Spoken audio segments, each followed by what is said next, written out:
Gloria al Signore.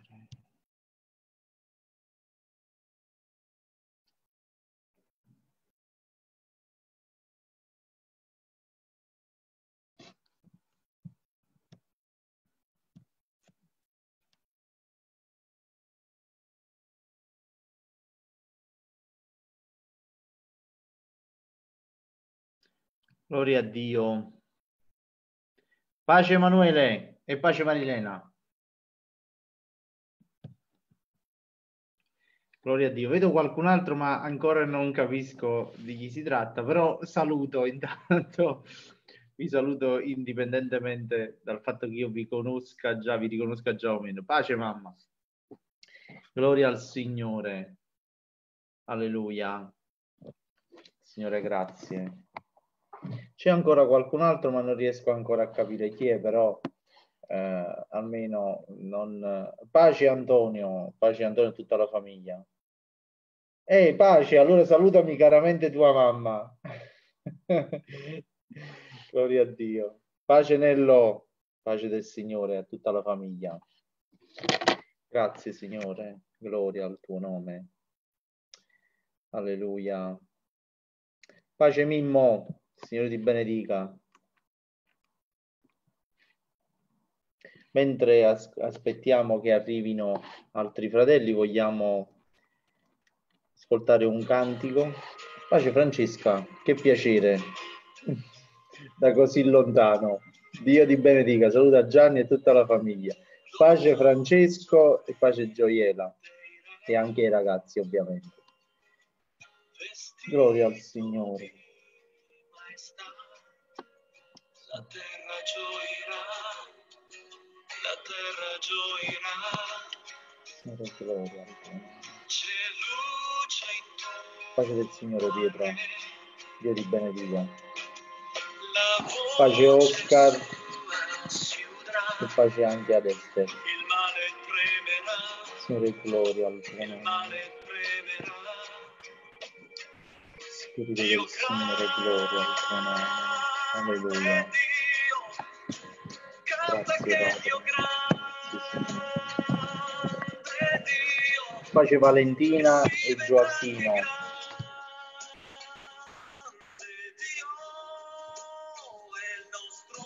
Signore, tu sei buono con noi.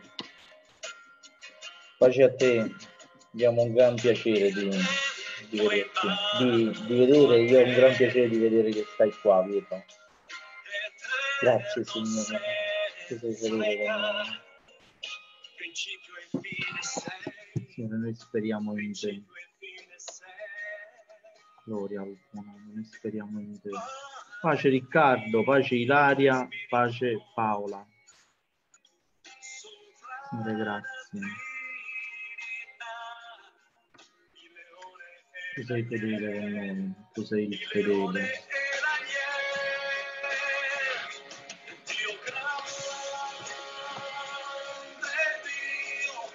Gloria al tuo nome, tu sei il Dio grande, Signore. Tu sei il Dio grande e meraviglioso.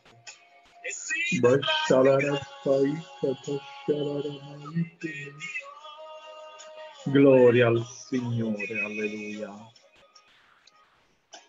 Signore, gloria al tuo nome.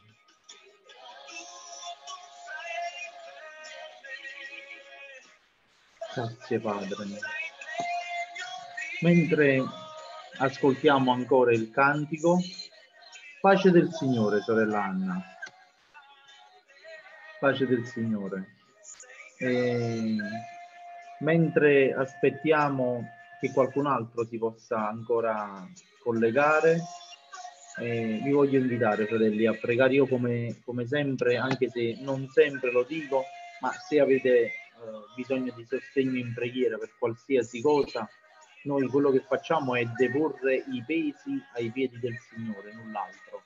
E quindi mettiamo in pratica la parola di Dio, non ci angustiamo di nulla, ma in ogni cosa facciamo conoscere in preghiera e suppliche a colui che ci ascolta.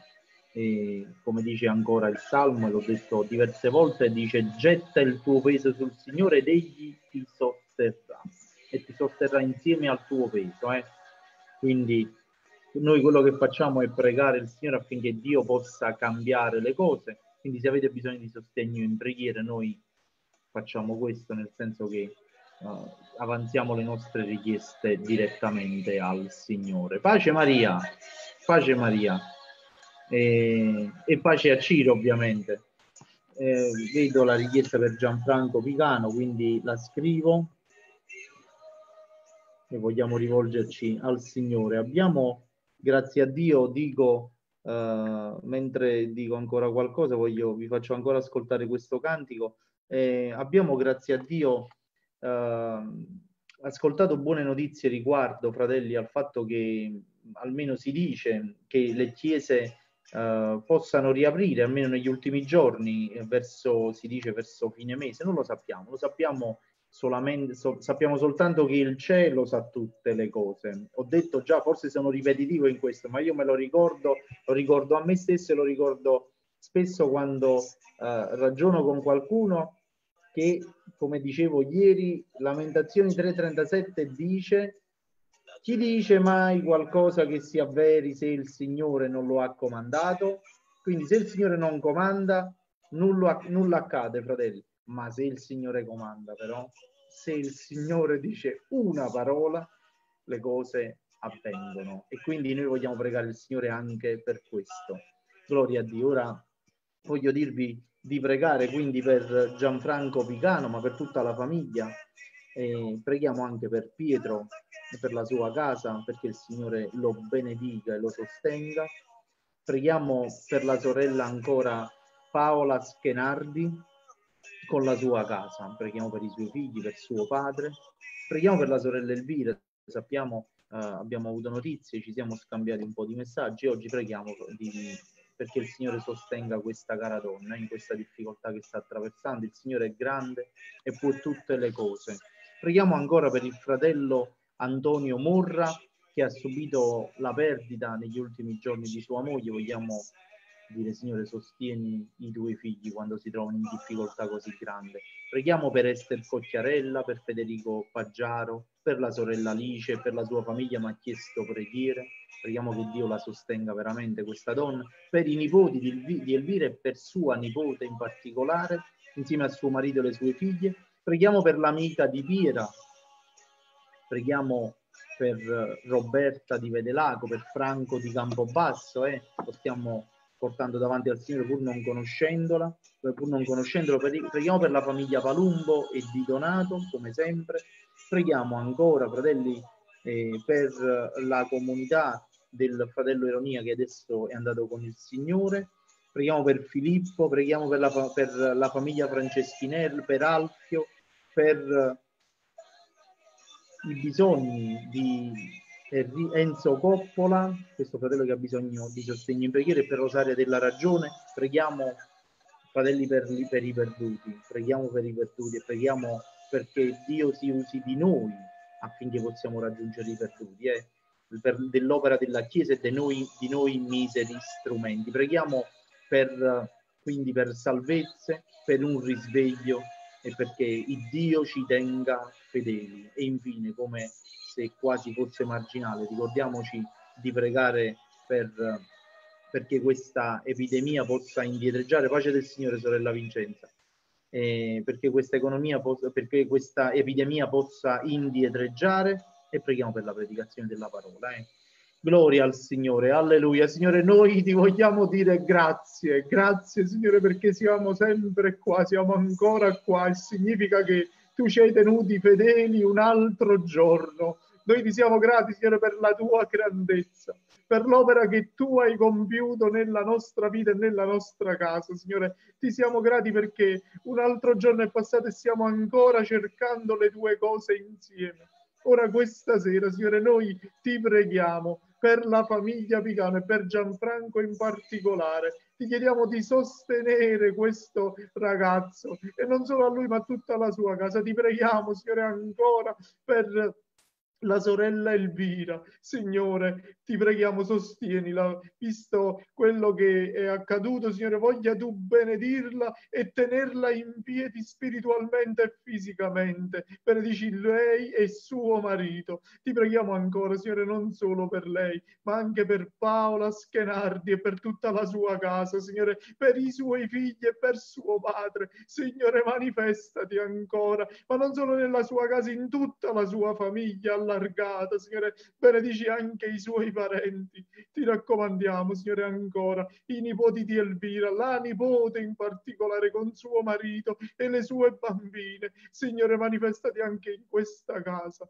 Ancora, Signore, ricordati dell'amica di Piera.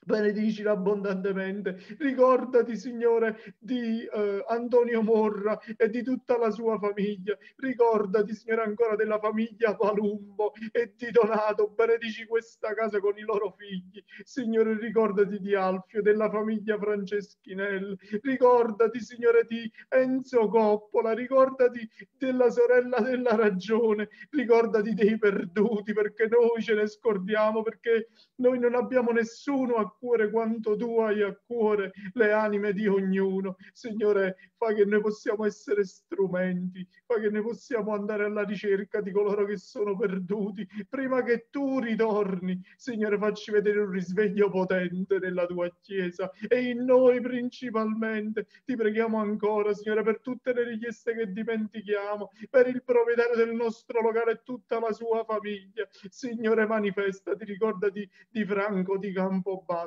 Signore, benedici anche lui, quest'uomo che non conosciamo, Signore, raggiungilo, Signore, manifestati, Signore, fai qualcosa anche a casa sua e nella sua vita. Per rimanente, Signore, noi siamo limitati, tu sai tutte le cose, perché tu sei l'Iddio vivente e noi speriamo in te e soltanto in te.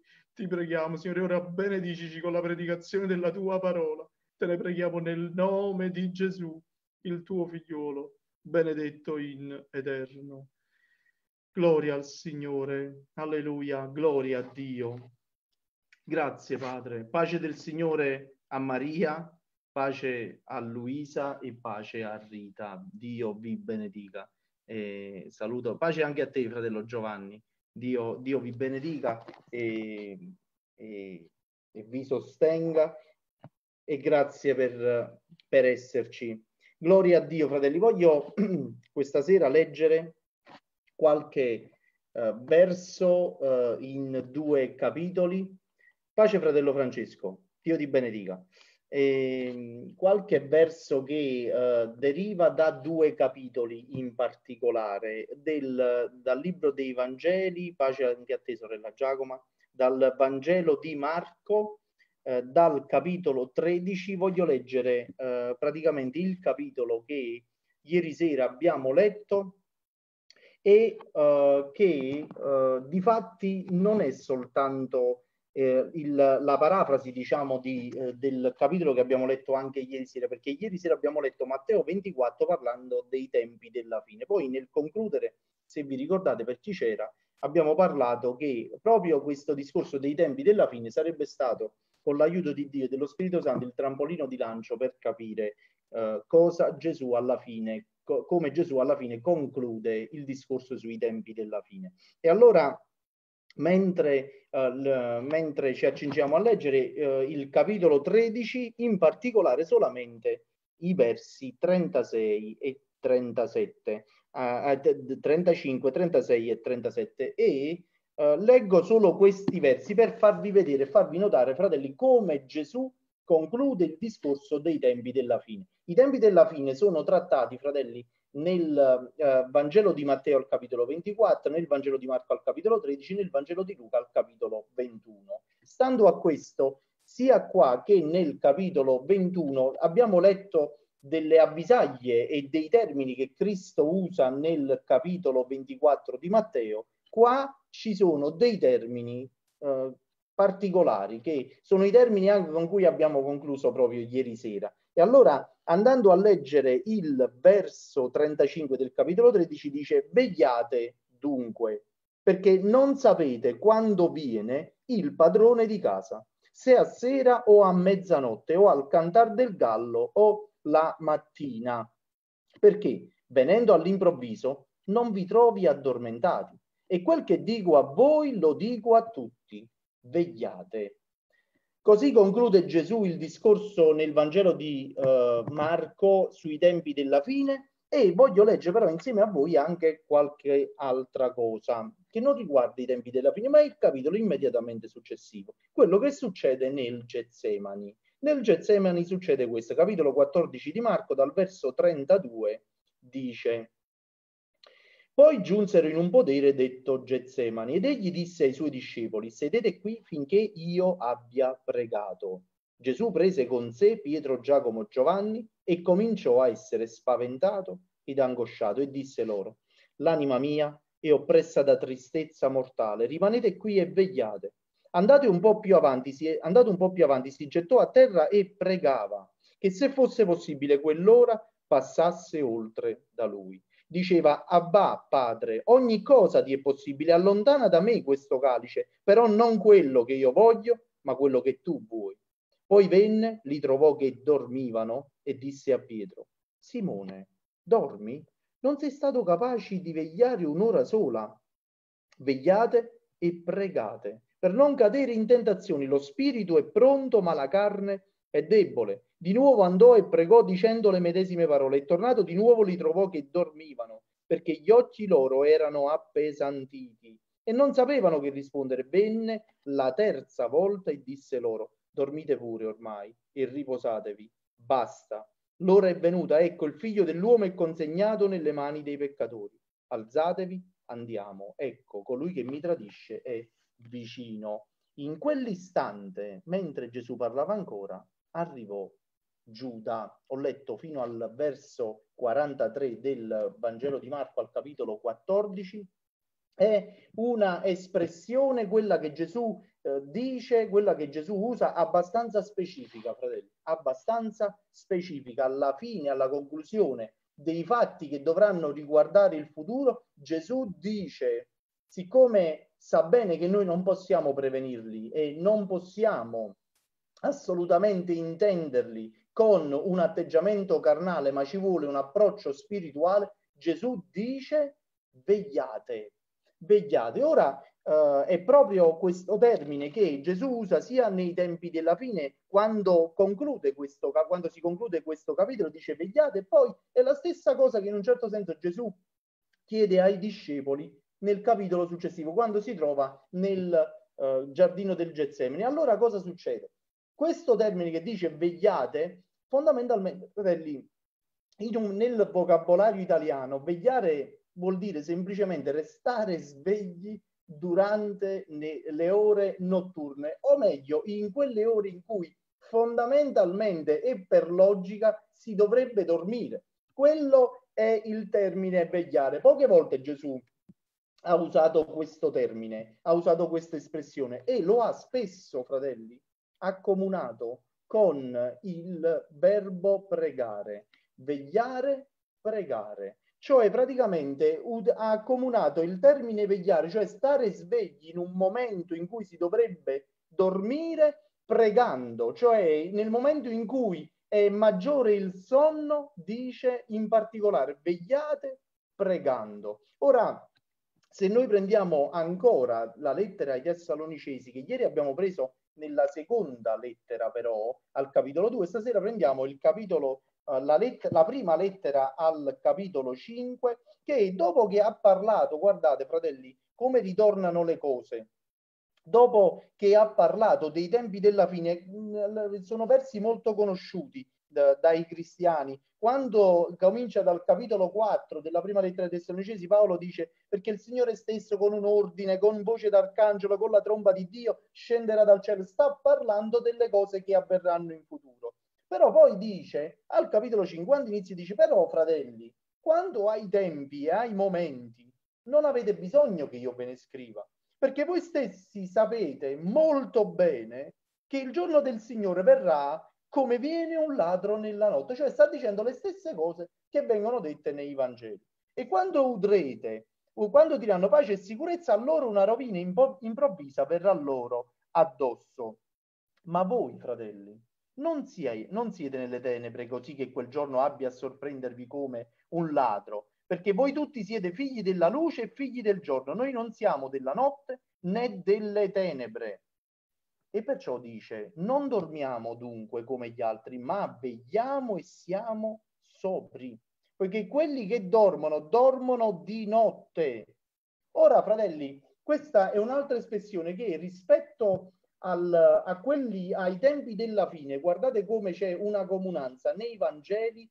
Gesù parla dei tempi della fine e poi dopo alla fine dice: vegliate quindi, siccome c'è questa situazione che prima o poi verrà addosso al mondo, dice, siccome i tempi della fine accadranno, dice, da un certo punto dice, quindi in conclusione vegliate. E così si conclude il capitolo 13. Nel capitolo 21 di Luca, che parla anche là dei tempi della fine, Gesù usa anche lì l'espressione vegliate. Paolo qua dice: fratelli, quando ai tempi, ai momenti, dice nella prima lettera ai Tessalonicesi al capitolo 5, quando ai tempi e ai momenti, fratelli, voi lo sapete già, dice, che il Signore verrà come un ladro nella notte, cioè quando nessuno si aspetta. Io penso che nessuno aspetta, stanotte qualcuno sarà rubato a casa probabilmente, eppure io penso che mentre qualcuno gli ha posto un agguato, quel qualcuno a cui l'agguato è posto non si aspetta mai che possa essere derubato. Eppure magari qualcosa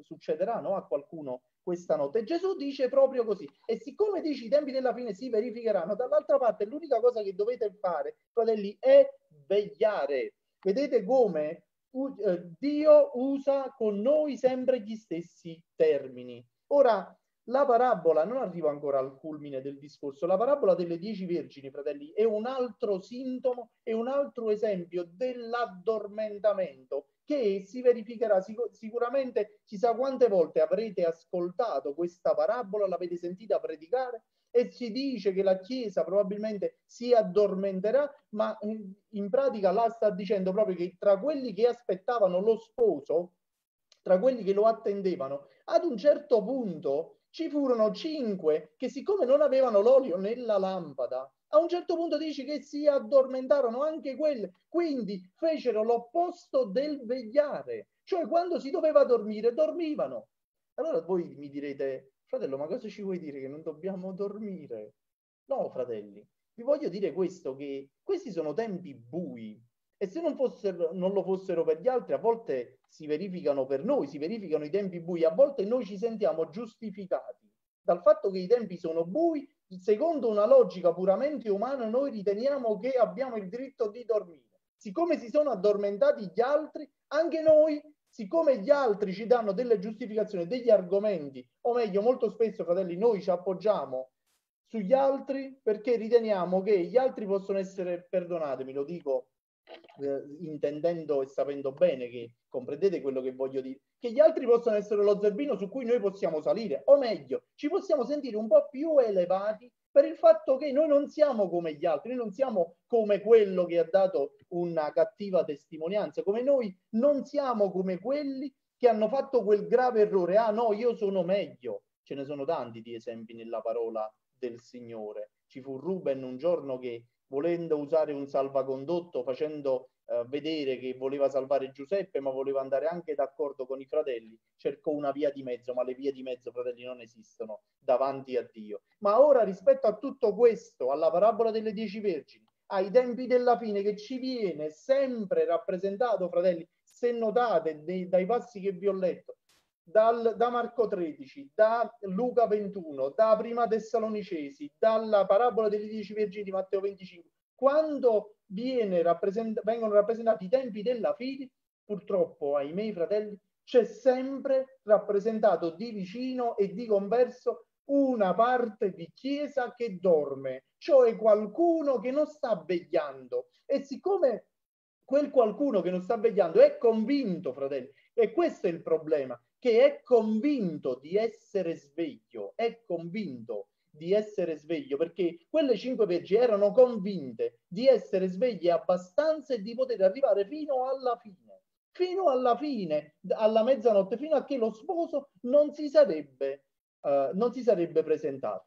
Ma Gesù, e ora ascoltatemi, ma Gesù, fratelli, guardate, quando dice vegliate, Non lo dice perché vuole usare un termine anziché un altro. Cioè state svegli perché quando l'ora è buia, attenzione perché sta succedendo qualcosa. E ora tu magari mi dirai, ma perché tu hai preso anche quel passo nel Getsemani, quello che succede nel Getsemani? Perché anche qui Gesù ancora una volta, fratelli, sottolinea il termine vegliate. Vegliate, e quando parla di vegliare parla sempre rispetto al fatto che bisogna prepararsi prima che le cose accadano, cioè non vegliare e pregare per non cadere in tentazione. Cioè la preghiera, fratelli, ha una funzione preventiva, cioè come se la preghiera ci guarda prima che le cose accadano. E sapete, fratelli, perché? Adesso arrivo al fulcro del discorso. Sapete, fratelli, perché Gesù dice vegliate?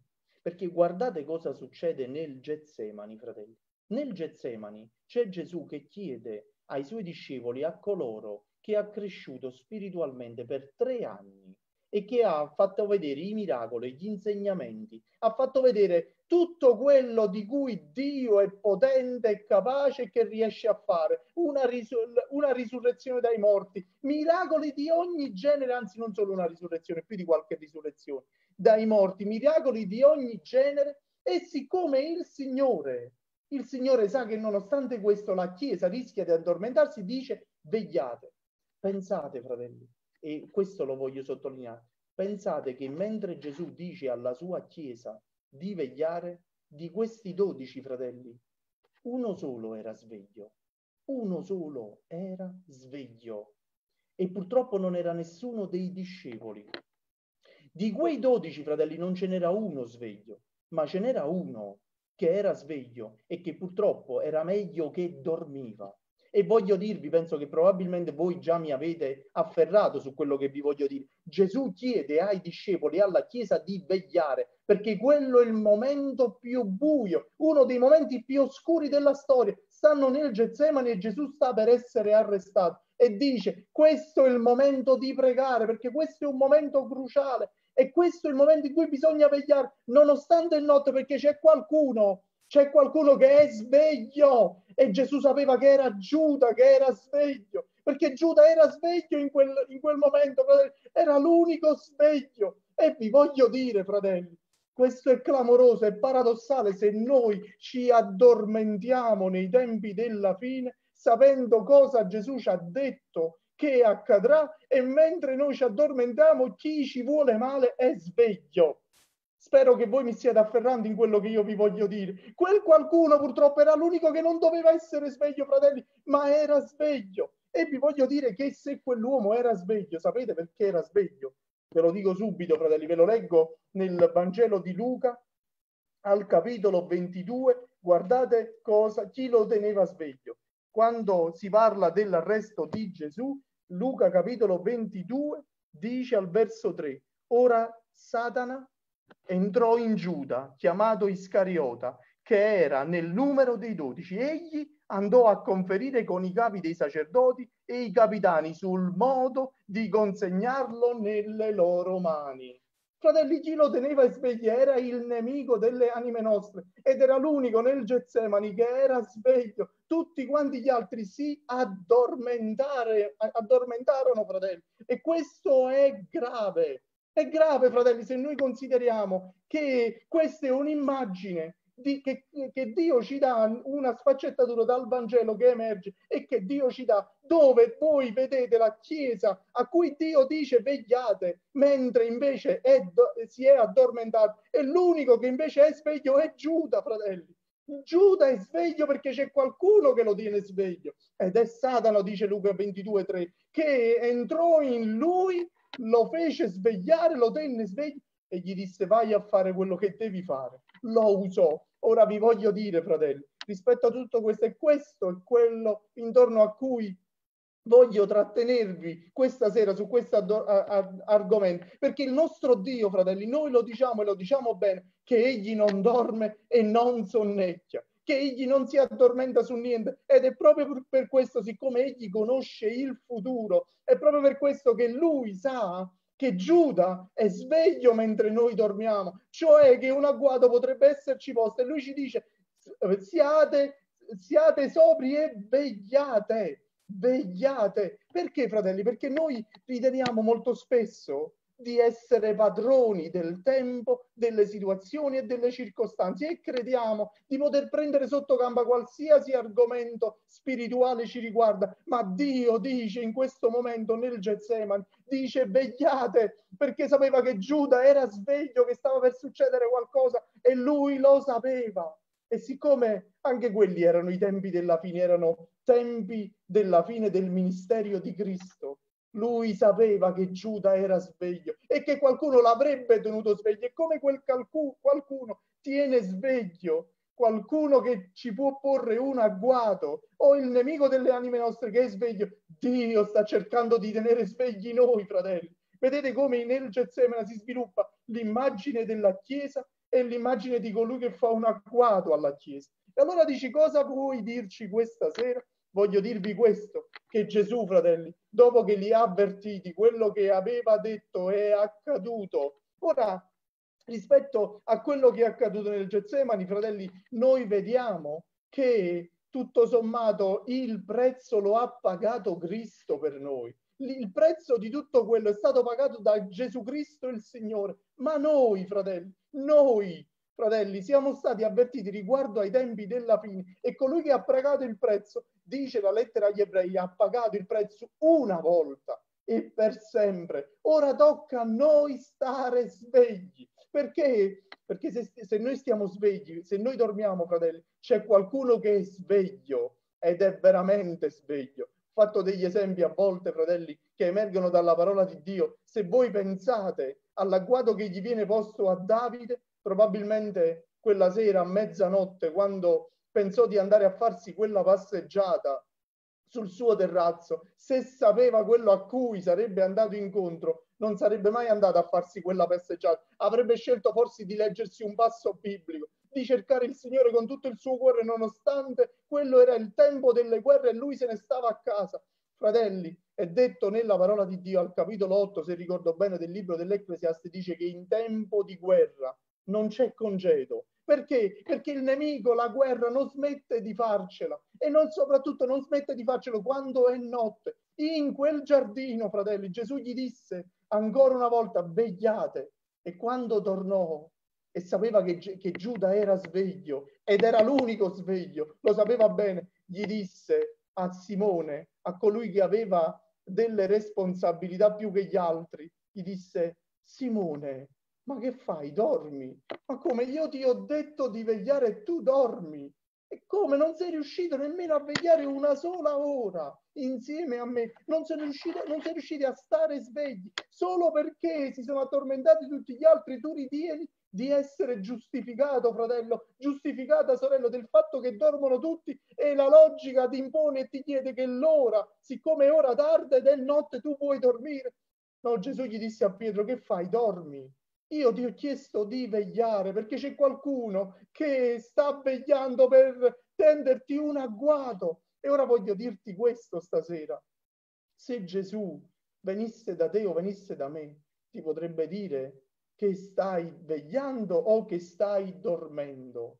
E questo te lo dico, fratello, sorella, perché noi sappiamo che rispetto al vegliare, il vegliare, fratelli, è qualcosa, come dicevo prima, che riguarda la notte. Cioè, ti voglio dire, se tu per un motivo o per un altro, o semplicemente vuoi considerare i tempi attuali che sono bui, se tu per un motivo o per un altro stai vivendo la tua notte, una notte che solo tu conosci, la notte che solo tu sai, e la notte che con nessuno potresti condividere perché non la capirebbe, che fai? Solo perché notte ritieni che sia giusto dormire e buttarti e chiuderti dentro te stesso o te stessa, abbandonando le tue responsabilità? Bene, io ti voglio dire che io e te non siamo giustificati, perché il prezzo è stato già pagato una volta. Non siamo giustificati se verso i tempi della fine o nel buio della nostra notte, con Cristo che ci sostiene, noi ci buttiamo via e abbandoniamo le nostre responsabilità. E questa sera voglio dire a te, rialzati, assolutamente veglia sulla tua vita, perché c'è qualcuno che è sveglio al tuo posto, c'è qualcuno che è sveglio e non è tuo amico. E quando ti dico questo intendo il nemico dell'anima tua, che vuole magari non solo l'anima tua, ma anche quella della tua famiglia, quello che circola intorno a te. E ti voglio dire, se fosse che non hai nemmeno più la tua famiglia, non lo so, lo dico così, ma veglia sull'anima tua, assolutamente, come dice il libro dei Proverbi, custodisci il tuo cuore più di ogni altra cosa. E come diceva la vecchia versione, diceva, sopra ogni guardia, guarda il tuo cuore, fratello, sorella, perché i tempi sono bui. E quando la parola usa il termine vegliare, guardate, mi sono segnato qualche verso biblico. Colossesi capitolo 4 verso 2 dice che uno dei metodi per vegliare è pregare. È scritto, Colossesi capitolo 4 verso 2, perseverate nella preghiera, vegliando in essa con rendimento di grazie. E ascoltate adesso, Luca capitolo 21 verso 36, quando Gesù parla proprio dei tempi della fine, guardate cosa dice. Dice, vegliate dunque, pregando in ogni momento affinché siate in grado di scampare a tutte queste cose che stanno per venire e di comparire davanti al Figlio dell'uomo. Cioè Gesù che indica di pregare per essere in grado di scampare. Dobbiamo pregare, fratelli, affinché siamo in grado di scampare. Marco 14:38, proprio più avanti, dice proprio come il verso che ho letto, vegliate e pregate per non cadere in tentazione. Cioè se tu cerchi il Signore, se tu preghi il Signore, significa che la preghiera ti farà un muro intorno affinché tu non cadi in tentazione. Efesini 6:18 dice, pregate in ogni tempo per mezzo dello Spirito, con ogni preghiera e supplico, e vegliate a questo scopo con ogni perseveranza. Voglio dirvi una cosa, quando si parla di preghiera, fratelli, in ambito cristiano, quando si parla di questo, è vero che noi ci stanchiamo, fratelli, noi ci stanchiamo, è la verità, perché se ve lo dico, fratelli, è perché anche io mi stanco. Però vi voglio dire una cosa, ci stanchiamo noi molto spesso, non solo se dobbiamo pregare per noi e per gli altri, anche solo preventivamente per non cadere in tentazione, ma ci stanchiamo quando chiediamo le cose e poi le dobbiamo richiedere, e poi le dobbiamo richiedere, e poi una volta ancora, e poi una volta ancora. Ma guardate Gesù invece cosa fa? Gesù nel Getsemani, fratelli, va e viene per 3 volte chiedendo sempre al Padre le medesime cose. Va e viene, sveglia i discepoli e poi ritorna chiedendo sempre il medesimo argomento. Padre, se è possibile, allontana da me questo calice, ma non la mia volontà, ma la tua. Va e viene ripetendo, dice, guardate il verso 39, di nuovo andò e pregò, dicendo le medesime parole, cioè tu ti stanchi di dire a volte le stesse cose, ma qua Gesù fece proprio così, andò, tornò ripetendo le medesime parole. E voglio dirti questo, quando tu ti trovi nel tuo Getsemani, non ti devi stancare per il fatto che magari hai detto già diverse volte le stesse cose, devi continuare a cercare il Signore vegliando sull'anima tua. E se stai attraversando il tuo Getsemani, è necessario che tu preghi proprio come ha fatto Gesù, con molta importunità, proprio come la vedova al giudice iniquo. Devi pregare proprio nel momento in cui è più dura la battaglia, devi pregare con importunità, perché vegliare, fratelli, non è un invito qua riguardo ai tempi della fine o riguardo ai momenti bui, ma è un ordine, perché è proprio un imperativo, dice vegliate. E il vegliare, fratelli, si riferisce alla notte e vuol dire spiritualmente che non siamo giustificati a dormire solo perché è notte, perché nelle cose di Dio, fratelli, come Dio non usa una logica umana con noi, non la usa, perché se ci fosse una logica umana nel farci del bene, state certi che Dio non ci dovrebbe fare proprio niente.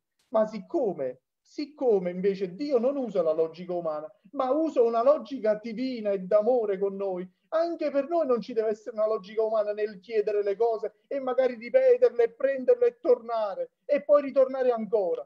E vi dico questo giungendo verso la conclusione.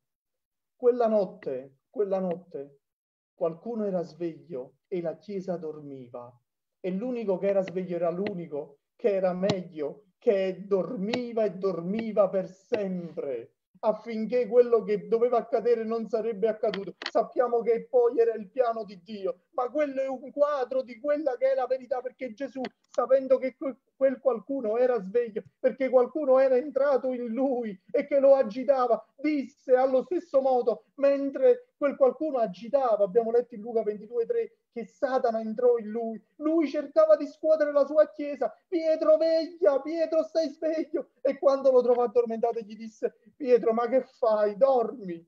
Ti ho detto di vegliare, ti ho detto di stare sveglio. Ora voglio dirti questo. Non pregare, te lo dico con tutto il cuore, non pregare quando le cose sono accadute. Prega prima che accadano. Ci sono, fratelli, vi voglio dire una cosa, ci sono delle situazioni che a volte io provo a dargli una lettura e non mi do delle spiegazioni. Penso che forse accade anche a voi. Non vi date delle spiegazioni delle cose che accadono e non si capisce come possano accadere a volte anche ai cristiani.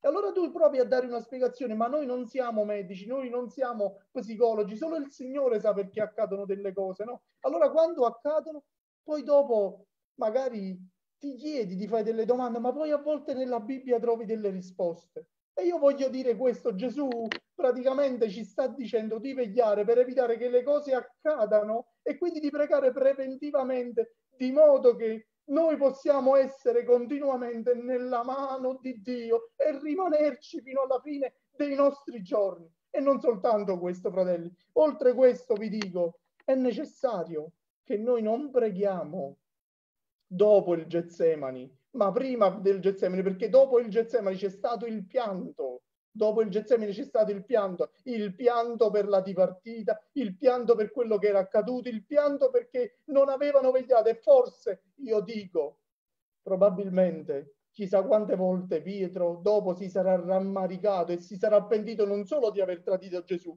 ma anche del fatto che quella notte lui stava dormendo, perché forse se stava sveglio qualcosa poteva fare, però è andata così e probabilmente chissà quante volte lui avrà dopo pensato se stavo sveglio. Gesù me lo aveva detto, ero stato avvertito prima, ma era tardi. Era tardi, probabilmente oltre al suo rinnegamento, chissà quante volte provò rimorso per quello che accadde nel Getsemani. E Gesù gli disse, Simone, ti ho dato il consiglio e non lo hai seguito, ma che fai? Dormi, adesso è tardi, adesso dice alzatevi e andiamo perché è tardi, colui che mi tradisce ora è vicino. E in quell'istante, siccome la Chiesa si era addormentata, quegli 11 si era addormentati, ma l'unico sveglio aveva attuato il suo piano, mentre Gesù parlava ancora, dice il verso 43, arrivò Giuda, uno dei 12, era uno, e uno riuscì a fare la differenza in negativo, uno dei 12, e insieme a lui però mise in piedi una folla con spade e bastoni. Pensate cosa riuscì a mettere in piedi quell'uno che stava sveglio. Ora, fratello, sorella, voglio dire a te, non lo so se ti senti o sei addormentato o addormentata nella fede, ma questa sera ti voglio dire, guarda che non sei giustificato perché Gesù ha avvertito anche te e non ti voglio spaventare per questo. Non voglio assolutamente buttarti un peso addosso perché non lo farei e non mi compete, ma ti voglio dire che Gesù lo ha detto anche a me. Veglia, veglia Salvatore, veglia perché i tempi sono bui. Tu non sai quel che possa produrre un giorno.